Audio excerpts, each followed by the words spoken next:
We are live in 5, 4, 3, 2, 1.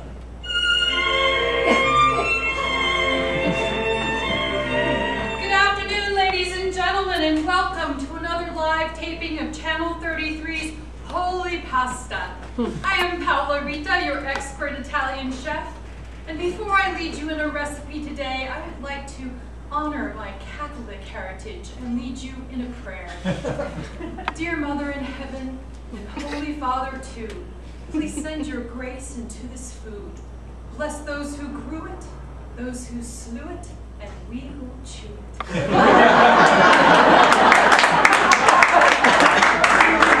Now today is very special, folks, because I'm going to teach you my grandmother's recipe for homemade fettuccine. A little history first. My grandmother, whom I called Nonni, immigrated from Florence, Italy in 1945, at the tail end of the Second World War.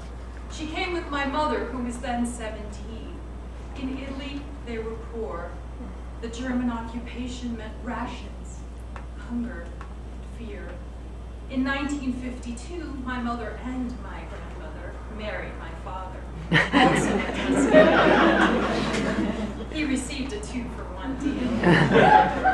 Now, this is relevant to our recipe today because the ingredients for Nonni's fettuccine are more than the flour, eggs, oil, and water you see here. In order to really know a recipe, you must know the person behind the recipe. You must call on the ancestors. Excuse me. Mamma? Ma sto lavorando. Aspetta. Sì, glielo dico. Grazie. Apparently, I forgot to mention the salt.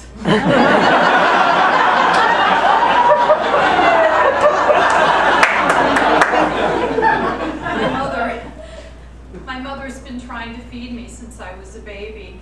I was allergic to her breast milk, and the doctor said, give her goat milk, and I was allergic to that too.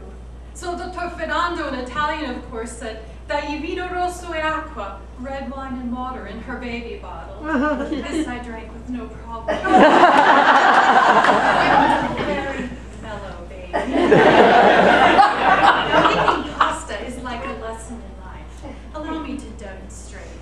We're going to begin by putting the flour on the center of our pasta board and then opening a nice wide circle. Then we'll add each of our ingredients. Now this circle is a lot like an Italian family, eternally connected, sometimes messy. When my mother first married my father, she didn't cook the way his mother cooked. This was a problem. He sent many a plate flying from the table to the sink across the kitchen. Bits of food landed on the floor and walls. My mother was stoic. Nonni cried, and my sister and I ducked. These passionate gestures taught my mother and grandmother a lot about my father's likes and dislikes. Eventually, the cooking improved. I recently asked my mother, Mama, what is the secret of being a good Italian wife? She said, Italian women are very accommodating. Now this circle is also a lesson in geography, because no matter how far you move from your Italian parents, eventually they follow you.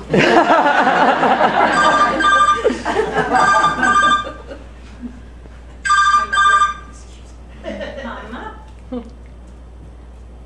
Sì, t'ho capito. Glielo dico adesso. My mother wants you to know that she is not her mother, and no matter how sick or old or frail she becomes, she will never move in with me. Clearly, a sprinkling of guilt accompanies everything that's happening. Now, to continue, we're going to use our hand and whip our ingredients, slowly incorporating the flour. Now, this is important because you want your ingredients to get to know each other, not thrust them together like in-laws. My father said my grandmother had him whipped, but if truth be told, I think it was mutual. Whenever she would ask him for anything, he'd reply with, Adriana, non rompimi coglioni. Don't bust my balls. She'd laugh, and then later she'd snatch his plate away before he was done eating. This battle of wits lasted more than 50 years. Can you imagine living with your mother-in-law for more than half a century? Oh. I heard that, grown sir. Your mother-in-law is watching. She did too. Now, to expedite, we're going to put aside our wet ingredients and use the dough I prepared earlier. Now, personally, I love to knead. It's like a massage, and Italians need to be touched. It's part of our culture. Our greatest artists, Botticelli, Da Vinci, Michelangelo, all drew and painted women with ample breasts, round bellies, hips, and thighs. Think of it this way. When you eat pasta, you become the subject of great Italian art.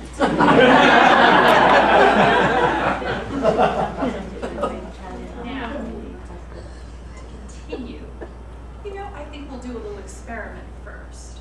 I'd like you to turn to the person on your left and give them a little pinch. Go on. Come on, everybody. It's a touchy-feely show. All right. Now, are they nice and soft or bony and hard? Who thinks their partner needs a little more pasta?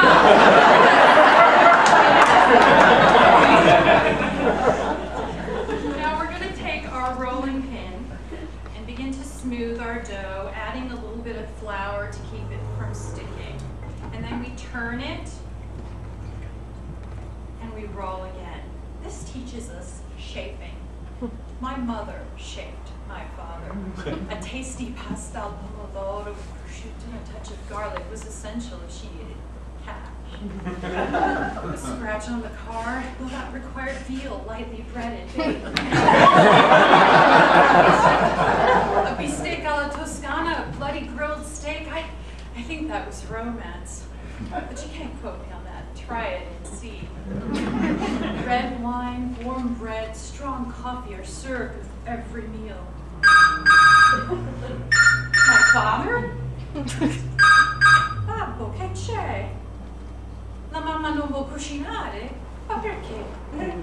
È stanca. Parliamo dopo. Sì, sì. My mother doesn't want to cook. She says at 83 she is tired. My father has no idea what to do. My mother not wanting to cook, it's hard to imagine.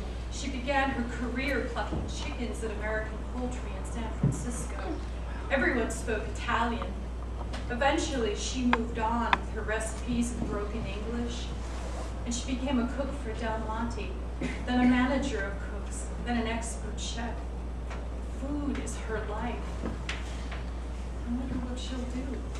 She's not cooking. Now, we're going to take our rolling pin and roll our dough until it's about 1/4 inch in height. And then we take a knife and we trim ribbons. This is when the Eenies are born. The fettuccine, the tagliatine.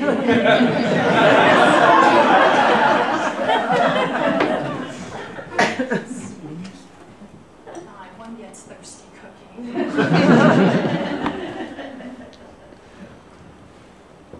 Once they're cut, they're laid on a moist cloth or a wooden clothing rack to dry. Then we rest. My nonni, she sat in her chair in our family kitchen and alternated between praying the rosary and reading imported Italian magazines called I Romanzi, the equivalent of geriatric porn. Racks filled with fresh pasta were placed in her bedroom to dry. When I was little, I would run from my room to hers and climb in bed with her. With the Eenies in residence, her room filled with a musty scent and her windows fogged over. It was a womb. This was a sacred process. Above Noni's bed hung a golden crucifix, and across the room on her dresser, a bust of the Virgin Mother in white porcelain. They watched over the pasta in the same way I imagined. They watched over Noni and me. When they were dry, the noodles were rolled like yarn and bagged or cooked immediatamente immediately. Every time you make your pasta, it will be a little different because that is how life is. It changes. Depending on your mood, when you create your fettuccine, you will infuse them with your joy, your sorrow, your love, or your rage. From the taste of Noni's fettuccine, she always chose love. My Noni, she moved to a facility when she was 97 years old. My mother unable to care for her at home any longer.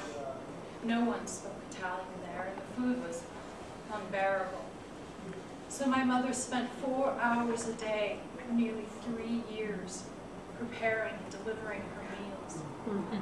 But by then, fettuccine had become pureed minestrone, crunchy biscotti pudding, wine. Well, wine remained wine. Some things could not be negotiated.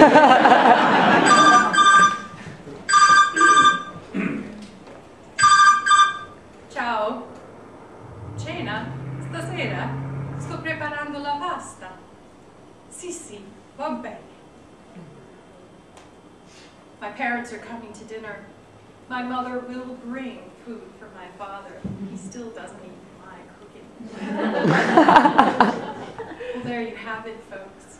Go home, eat, drink, and be happy. May the kitchen gods be with you, and the love of all things Italian wrap itself around your spirit. Salute to you.